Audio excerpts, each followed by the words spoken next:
नमस्कार. महाराष्ट्रातील विविध क्षेत्रातील बातम्या झटपट आपल्या मोबाईलवर पाहण्यासाठी लगेचच सबस्क्राईब करा राष्ट्रशक्ती लाईव्ह न्यूज आणि सोबत बेल आयकॉन प्रेस करायला विसरू नका.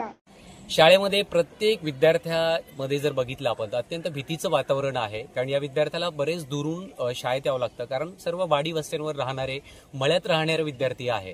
आणि बिबट्यापासून स्वतःचं संरक्षण करायला शासनाने तुर्तास शासनाने कुठलीही उपाययोजना केलेली नाहीये. आणि म्हणून ही एक नवीन उपाययोजना या ठिकाणी हा उपक्रम आम्ही राबवतोय की प्रत्येक विद्यार्थी येताना म्हणजे शाळेत येताना काठी घेऊन येतोय. का तर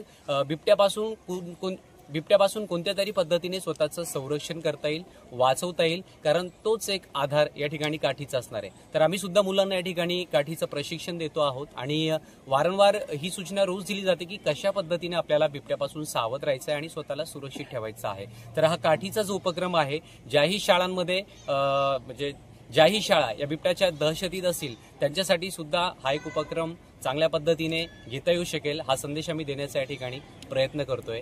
तर जास्तीत जास्त शिक्षक, विद्यार्थी, पालक यांनी अशा पद्धतीचं एक उपक्रम राबवण्याचा प्रयत्न आपल्या शाळेत, आपल्या गावात नक्कीच केला पाहिजे.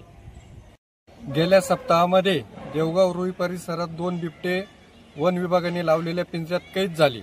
पण त्यानंतरही देवगाव असेल, देवगाव फाटा, वाकद, मानोरी फाटा या सगळ्या परिसरात 8 ते 9 बिबटे आणि त्यांची पिल्लं हे नागरिकांना दिसत आहे. त्यामुळे परिसरात भीतीचे वातावरण निर्माण झालेले आहे.